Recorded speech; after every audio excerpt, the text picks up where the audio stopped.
Welcome to another edition of Damole News. Hope you guys are doing fine and thank you so much for stopping by. So the Inspector General of Police, Egbetokun, bans Nigeria police from arbitrary arrest, detention of youth, collection and checking of phones. So the Nigeria Inspector General of Police, Kayode Egbetokun, has ordered an immediate halt to unnecessary arrest and detention of youth across the country. The IGP, who is currently under fire over incessant arbitrary arrests, detentions and human rights violations, also directed that all arbitrary collection and checking of phones be stopped immediately. The police authorities warned that henceforth any police personnel caught indulging in the prohibited acts would be punished, including the Commissioner of Police of the command and their supervisors. So, is this not the same thing that this lady spoke about in an interview that a lot of Nigerians were fighting her? Use them to try and destroy us. Do you trust the British police? I do.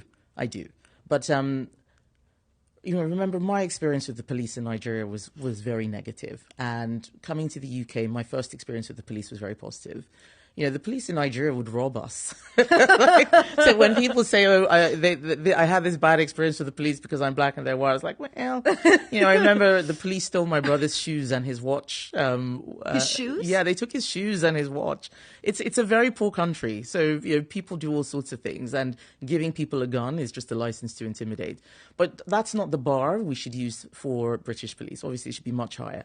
If Nigeria police never happen to you, you no go know how far. Unfortunately, this is not the first time that the IGP is making such directive, but at the end, Otilo, they not dey follow am. Anyways, moving forward, Dele Farotimi has reaffirmed allegations against Babalola, said no single lie in his book. So, Anthony Tokpe Temokun has clarified that his client Dele Farotimi did not instruct a former presidential candidate of the Labour Party, Peter Obi, to apologize to Babalola regarding the ongoing defamation case between Farotimi and Babalola.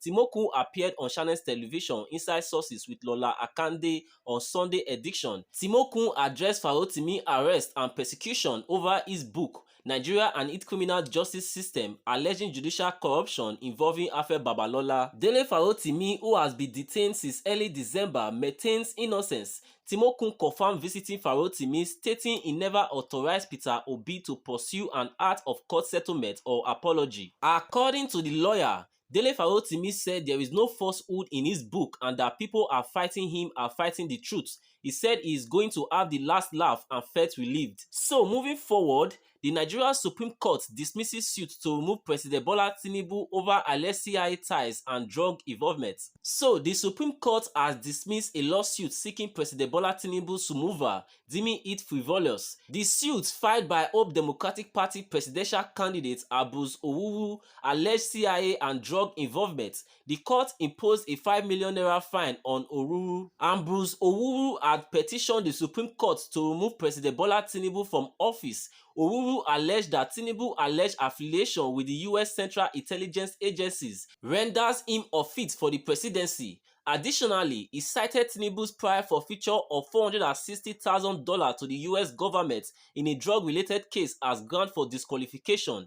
He petitioned the Supreme Court to invoke Section 157 of the 1999 Constitution as amended and consequently declare President Tinubu unfit to occupy the nation's highest office. Owuru premised his prayer on the allegation that President Tinubu is beholden to foreign authorities, thereby compromising his ability to effectively discharge his duties. Owuru also alleged that Buhari usurped his mandate and illicitly governed the country for 8 years. He recounted that an early suit filed before the Supreme Court seeking Buhari's removal was inadvertently dismissed due to the scheduling mix-up.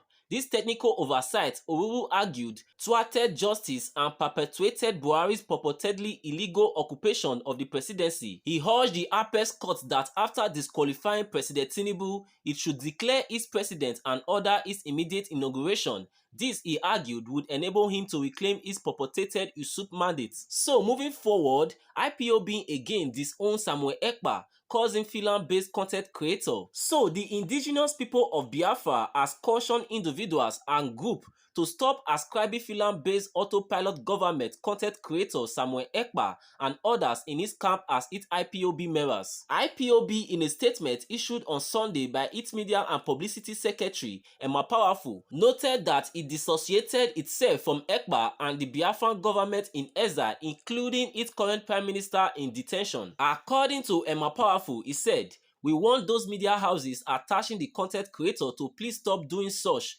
They are not IPOB members and can never be. IPOB and its leader Mazi Nnamdi Kanu are different people, not members of the government in exile. Any self-serving on these individuals to keep tagging a content creator to the noble IPOB family will soon be defeated." Samuel Ekpa is a self-confessed content creator and the head of group of social media content creators known as Autopilot, which were never part of the IPOB structure. So why the persistence in attaching somebody who declared publicly that he is not a member of the IPOB to the peaceful movement? Says in Serie A for Atalanta, received his first nomination for the prestigious award. The 27-year-old forward delivered standard performance that placed him in the global spotlight following impressive contributions for both club and country.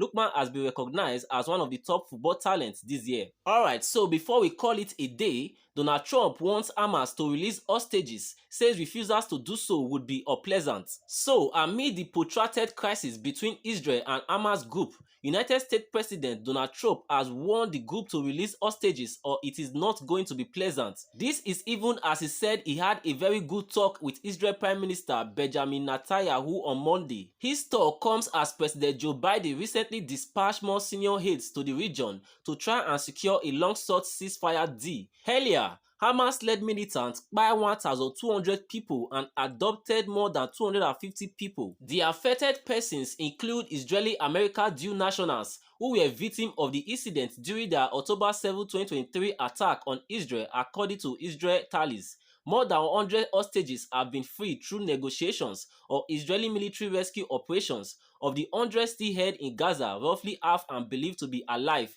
Trump noted that he had a good talk with him about the war in Gaza. He emphasized that all is going to break out if Hamas does not release its hostages by January 20, the day Trump takes office.